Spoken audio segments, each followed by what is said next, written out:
India's number 1 varicose veins hospitals ఐబీసీను సంప్రదించండి. మీ నొప్పి లేని ప్రయాణాన్ని ప్రారంభించండి.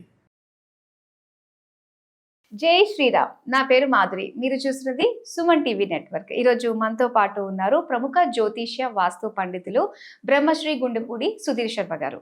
నమస్కారం గురువు గారు. జయ శ్రీరామ్. శ్రీమాత్రే నమః. శ్రీ గురుభ్యో నమః. గురుగారు, నాకు కొంతమంది అంటే చాలా భయం వేస్తుందండి.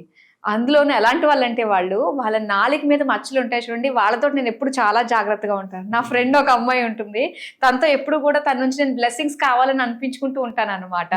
చాలా జాగ్రత్తగా ఉండాల్సి వస్తుంది. కానీ నిజంగా నా గురుగారు, నాలుక మీద మచ్చలు ఉంటే వాళ్ళకి అదొక అనుగ్రహం అంటారా? వాళ్ళు అనుకునేది అన్ని కూడా జరిగిపోతాయి అంటారా? ఇక్కడ మనకి భగవంతుడు కొన్ని సింబల్స్ ఇస్తుంటాడు. కొంతమంది వ్యక్తులకి కొన్ని రకాల సింబల్స్ ఇస్తూ ఉంటాడు. అంటే వాటి ద్వారా వాళ్ళకు ఉండేటువంటి పూర్వజన్మ సుకృతం కావచ్చు, లేదు భగవంతుడు అనుగ్రహం కావచ్చు. వాటిని మనం గ్రహించడానికి ఉండేటువంటి కొన్ని సింబల్స్ అవి. కొంతమందికి పాములు జోలికి రావు, చూస్తారో లేదు. దేనికి అంటే గరుడ రేఖ అని చెప్పి ఒక రేఖ ఉంటుంది చేతిలో. గరుడ రేఖ ఉన్న వాళ్ళు ఇలా చేయి చూపిస్తే పాము ఆగిపోవాల్సింది, అక్కడి నుంచి వెళ్ళిపోవాల్సింది. గరుత్మంతుడికి సర్పాలకి పడదు కదా, సంపూర్ణమైనటువంటి వైరం కదా. కాబట్టి గరుడ రేఖ ఎవరి చేతిలో ఉంటే అక్కడ పాములు ఆగిపోతాయి, రావు, వాళ్ళ జోలికి రావు. అలాగే కొంతమంది లగ్న జాతకులకి, కొన్ని నక్షత్రాల వాళ్ళకి కొన్ని రకాల శక్తులు ఉంటాయి. దీంట్లో ముఖ్యంగా మీరు అంటున్నటువంటి నాలుగు మీద మత్స కావచ్చు, అంటున్నటువంటి మాట కావచ్చు, వీటిల్లో ముఖ్యంగా నేను గమనించింది ఏంటంటే, ఈ మత్సలు ఇవన్నీ వీటితో పాటుగా ఎవరైతే నిష్కల్మషమైనటువంటి మనస్సు ఉంటుందో వాళ్ళని బాధ పెట్టకూడదని చెప్తా. ముఖ్యంగా ఎదురు వాళ్ళని బాధ పెట్టేటువంటి పరిస్థితి ఎవరికి రాకూడదు, బాధ పెట్టకూడదు. అందులో కొంతమంది చాలా మంచి వాళ్ళు ఉంటారు. నాన్న ఎవ్వరేమనుకున్నా ఏం పర్లేదు, పోనివ్వండి, ఏం పర్లేదు, ఏం కాదని పోనివ్వండి అంటారు కదా. అలాంటి వాళ్ళని బాధ పెడితే నిజంగా భగవంతుడు కూడా క్షమించాడు, అవునా? అలాగే కొంతమంది దేవత ఉపాసనా శక్తులు కొంతమందికి ఉంటాయి. ఇప్పుడు ప్రత్యంగిర చేసేటువంటి వాళ్ళ పంచనం ఉండకూడదు, వారాహి చేసేటువంటి వాళ్ళ వీధిని కూడా ఉండకూడదు అని చెప్పి ఒక శాస్త్రం. ప్రత్యంగర ఉపాసన చేస్తూ ఉంటారు. ఇప్పుడు మాది అదే ప్రత్యంగర, వారాహి, రాజశ్యామల, ఇవే మేము చేసేది దశమహావిద్యలే. వీటిల్లో ఎందుకు అంటే, ప్రత్యంగర చేసేటువంటి వాళ్ళని ఏదన్నా మనం పొరపాటున వాళ్ళతో విరోధం కనుక కలిగితే, వాళ్ళు ఏదన్నా అంటే అది అయిపోతుంది అనే ఒక ఇది. పంచన అంటే పక్కన కూడా ఉండకూడదు అని. వారాహి చేసే వాళ్ళ వీధిలో కూడా ఉండకూడదు అంటారు. అంటే అంతకంటే మోస్ట్ పవర్ఫుల్ అని కదా. అంటే వాళ్ళు చేసేటువంటి ఉపాసన విధానం. దీంతోపాటు ఈ ఉపాసన చేసేటువంటి వాడు ప్రత్యంగర, వారాహి ఉపాసన చేసేవాడు ఉంటాడు. వీడు దరిద్రుడు ఏంటి, ఏదన్నా అంటే అవుతుంది అనుకుంటే మాత్రం పొరపాటే. వీడు ఎంత ఉపాసన చేస్తున్నా వీడికి దరిద్రపు గుట్ట లక్షణాలు, పక్క వాళ్ళ మీద జలసి ఇవన్నీ ఉంటే అమ్మవారు ఎందుకు అనుగ్రహిస్తుంది? అమ్మవారు ఎలా ఉంటుందో అలా ఉండమని చెప్తుంది అమ్మవారు. ఉపాసన అంటే నది కదా, అమ్మవారిలో లీనమైపోమని. మా గురుగారు ఉంటారు నాన్న ఒక ఆయన, నాకు ఇద్దరిని చూశాను నేను. వారు అమ్మవారు ఉపాసన చేస్తుంటారు. చేసి చేసి చేసి చేసి నిజంగా వాళ్ళని చూస్తే అమ్మవారు కనపడుతుంటుంది నాన్న. స్త్రీమూర్తి తత్వం వస్తుంది వాళ్ళలో.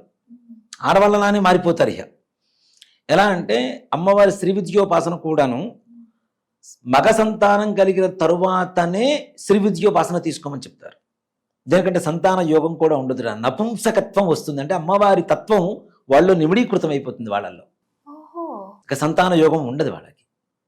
అలా ఇద్దరిని చూశాను నేను నా కళ్ళారా.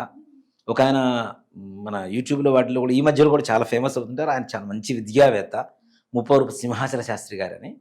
ఆయన మన తిరుమల తిరుపతి దేవస్థానం మ్యూజిక్ కాలేజీలో ప్రొఫెసర్గా పనిచేసి హరికథలు చెబుతూ ఉంటారు. ఈ మధ్య కాలంలో తండ్రి గురించి, తల్లిదండ్రుల గురించి వీడియోస్ చాలా బాగా వైరల్ అయినాయి వారివి. ఆయన సేమ్ ఆడవాళ్ళు లక్షణాలు ఏవైతే ఉంటాయో, అమ్మవారి లక్షణాలు, ఆడవాళ్ళ లక్షణాలను కూడా చెప్పకూడదు, అమ్మవారి లక్షణాలు ఏవైతే ఉంటాయో ఆయన సంపూర్ణంగా ఉంటాయి నాన్న. ముగ్గు వేస్తారు.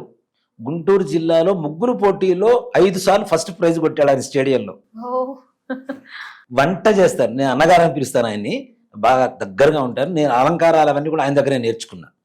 మా చిన్నప్పుడు నాకు 11 సంవత్సరాల దగ్గర నుంచి బాగా పరిచయం. నా చిన్నప్పుడు అంతా, బాల్యం అంతా కూడా ఆయన దగ్గరే గడిచిందని చెప్పుకోవచ్చు. వీణ వాయిస్తారు నాన్న.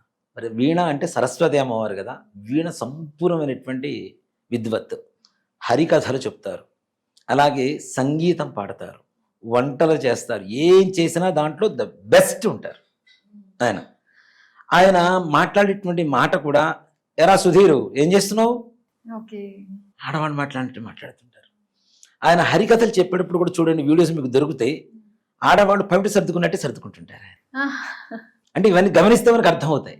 ఆయన చేసిన ఇదేంటి అంటే, ఆయన వివాహం కూడా చేసుకోలేదు నాన్న, మహానుభావుడు, నిజంగా మంచి విద్యావేత్త, 8 భాషలు ఫ్లూయెంట్గా మాట్లాడతారు, డాక్టరేట్ తీసుకున్నారు. ఆయన మన మంగళంపల్లి బాలమురళీ కృష్ణ గారు ఆయన చేతికి బంగారు కంకణం దొడిగారు వారికి, ఆయన ఉన్నప్పుడు. అంత విద్యావేత్త. అలాంటి వ్యక్తి నిజంగా అమ్మవారి స్వరూపంగానే ఉంటారు. ఆయన మాట్లాడుతున్నా, ఆయన నడవడిక ఇదంతా కూడా అట్లానే ఉంటుంది. ఇంకొకరు మేలవరపు సుబ్రహ్మణ్య శాస్త్రి గారు మా గురువు గారు ఉన్నారు. ఆయన చండీ ఉపాసకులు, శ్రీ విద్యోపాసకులు. ఇంకా ఆయన చూస్తే, అమ్మవారిని చూస్తే ఎంత అంటే మనం వెన్నపూస ఎంత మెత్తగా ఉంటుందో, ఎంత తెల్లగా ఉంటుందో, ఆయన శరీర ఛాయ కూడా రక్తం బయటికి వస్తున్నంత ఎర్రగా ఉంటారు నాన్న. ఆయన ముట్టుకుంటే ఎక్కడ మచ్చబడిపోతుందో అన్నంత ఇదిగా ఉంటారు ఆయన. ఆయన మాట్లాడే విధానం మొత్తం స్త్రీ తత్వమే, కేవలం ఇంకా ఆడవాళ్ళతో మాట్లాడుతున్నట్టుగానే ఉంటుంది. చూసేవాడు కొంతమంది నవ్వుకునే వాళ్ళు నవ్వుకుంటారు, కానీ ఆయనలో ఉండేటువంటి అమ్మవారి తత్వాన్ని గ్రహించిన వాళ్ళు అమ్మవారిని చూస్తారు. అంత గొప్పగా ఉంటుంది. ఇక్కడ ఉపాసన విధానం ద్వారా కూడా వాళ్ళు అనేటువంటి మాటలు నిజమవుతూ ఉంటాయి. వీటితో పాటుగా మీరు అడిగినటువంటి ఈ నల్ల మచ్చలు కావచ్చు, అలాగే కొంతమందికి శరీరం మీద ఉండేటువంటి మచ్చల ప్రభావం కూడా కొంతవరకు ఉంటుంది నాన్న. నాలుగు మీద ఒకటే కాదు, అంటే వాళ్ళకు ఉండేటువంటి అదృష్టాన్ని కావచ్చు, వాళ్ళతో సహజీవనం చేసేటువంటి వాళ్ళు కానీ, స్నేహితులు కానీ ఎవరైతే ఉంటారో వాళ్ళ అదృష్టం వీళ్ళకు కూడా అంటుకుంటూ ఉంటుంది తప్పనిసరిగా. ఇప్పుడు మాకు ఒక అమ్మాయి ఉంది, మా అమ్మాయిని పిలుస్తూ ఉంటాను నేను, ఒక యాంకర్. నోట్లోంచి ఏదంటే అది జరిగిపోతుంది. మచ్చలు ఉన్నాయండి, ఫ్యాక్షన్ ఆఫ్ మచ్చలు అవి ఏం లేవు, కానీ అమ్మాయి నిష్కల్మషమైనటువంటి మనిషి. ఫ్యాక్షన్ ఆఫ్ సెకండ్స్ అంతే. గురుగారు మీకు ఆయన ఫోన్ చేస్తారేమో నాకు తెలిసి అనగానే ఫోన్ వస్తుంది వెంటనే చూస్తే. అది ఎంత పెద్ద గొప్ప వ్యక్తి అయినా సరే. అంటే ఆ లక్షణాలు ఏవైతే ఆలోచన విధానం ఉంటుందో, బ్రెయిన్ ఎదుటి వాళ్ళకి ద్రోహం చేయకూడదు, మంచి జరగాలి, ఒక క్రమశిక్షణతో ఉండాలన్నటువంటి వాళ్ళ మాట కూడా నిజమవుతుంది. అందుకని జ్యోతిష్ శాస్త్రం నేర్చుకునే ముందు కూడా గురువులు ఏం చేస్తారంటే 40 రోజుల పాటు వాళ్ళ దగ్గర పెట్టుకుంటారు శిష్యుణ్ణి. 40 రోజుల పాటు ఒక్క అబద్ధం కూడా చెప్పకుండా ఉంటేనే వీడికి జ్యోతిష్ శాస్త్రం నేర్పిస్తారు. అప్పుడే కదా వాడు చెప్పింది నిజం అవుతుంది, నిజానికి అలవాటు పడతాడు కదా. అంటే వాక్ శుద్ధి కోసం. అందుకని చెప్పి దీంతో పాటు ఈ నల్ల మచ్చలు ఉండడం అనేది పూర్వజన్మ సుకృతంగా చెప్పుకోవచ్చు. వాళ్ళు అన్న మాట శాసనంగా మారుతూ ఉంటుంది. అది చెడు కావచ్చు, మంచి కావచ్చు. వాళ్ళకి ఎవరి మీదన్నా కోపం వచ్చి నాశనం అయిపోతారా అంటే చాలు, వాడికి ఏదో టక్కర కింద పడిపోతుంటాడు. అలాగే మీరు బాగుండాలి, ఇప్పుడు మీరు ఇందాక అన్నారు చూడండి, సెంటిమెంట్ నాకు అమ్మాయితో చాలా సార్లు నేను బ్లెస్సింగ్స్ తీసుకుంటానని, అలాంటివి కూడా నిజమవుతాయి. నాలుగు మీద మచ్చ అనేటువంటిది అదేదో పిచ్చి మాట ఏం కాదు. ఓ మాట చెప్పాలంటే, శాస్త్రపరంగా తీసుకుంటే పుట్టుమచ్చలకు ఉండేటువంటి శాస్త్రం ఎంత నిజమో, అలానే నాలుక మీద మచ్చ ఉండడం అనేటువంటిది వాళ్ళ నోట్లో వచ్చేటువంటి మాట ఒక శిలాశాసనం లాగా తయారవుతూ ఉంటుంది. కాబట్టి వాళ్ళని బాధ పెట్టవద్దు. అంటే వాళ్ళు ఏదో చెడు చేస్తే మనం మాట అనవద్దని కాదు, ఎలాంటి పరిస్థితుల్లో కూడాను వాళ్ళ దగ్గర నుంచి మనం ద్రోహం చేయకుండా, వాళ్ళకి దూరం కోరుకోకుండా దగ్గర ఉంటూ వాళ్ళతో సన్నిహితంగా ఉంటే నిజంగానే పక్కనుండే వాళ్ళ అదృష్టం పక్కనుండే వాళ్ళు కూడా అంటుకుంటుంది గ్యారెంటీ. వాళ్ళు కూడా తక్కువ స్థాయిలో ఏమి ఉండరు. వాళ్ళు అనుకున్న సంకల్పాన్ని గట్టిగా నెరవేర్చుకునేటువంటి దృఢ సంకల్పం ఉన్న వాళ్ళు అవుతారు. నాలుగు మీద మచ్చ ఉన్నవాళ్ళు చాలా మొండిగా ఉంటారు. అంటే ఎలా అంటే ఈ పని చేయాలంటే చేయాలంతే. అవునండి, నాకు ఇద్దరు ఉన్నారు, ఇద్దరు అలాంటి వాళ్ళే మీరు చెప్తున్నారు. అది ఎంత పనైనా సరే, అంటే నిశాచరణ అంటారు చూడండి, అర్ధరాత్రి వరకైనా సరే కష్టపడతా నా పనికి పూర్తి కావాల్సిందే అనుకునే గొప్ప సంకల్ప పటిమ కలిగినటువంటి వాళ్ళు అయి ఉంటారు. అలాంటి వాళ్ళ పక్కన ఉండడం కూడా నిజంగా అదృష్టమే కదా. అలాంటి అలవాట్లు మనం నేర్చుకున్నాం అనుకోండి, నిజంగానే అనుకున్న పని చేయదగినంత సంకల్పం అంతమించి ప్రపంచంలో ఏముంటుంది చెప్పండి. విక్రమార్కులాగా వాళ్ళ పటుత్వం మనకు వస్తుంది కదా, అది కూడా అదృష్టమే కదా. అంతకుమించిన అదృష్టం ఏముంటుంది మనకి. కాబట్టి అలాంటి వాళ్ళని బాధ పెట్టొద్దు. నిజంగా అలాంటి ప్రభావం అయితే సంపూర్ణంగా ఉంటుంది మన మీద. ఓకే గురుగారు, పుట్టుమచ్చలకు సంబంధించి 4 మీద మచ్చలు ఉన్న వాళ్ళతోటి సన్నిహితంగా ఉండాలి అన్న విషయాలు మాకు తెలియజేసినందుకు ధన్యవాదాలు. శ్రీమాత్రే నమః. శ్రీ గురుభ్యో నమః.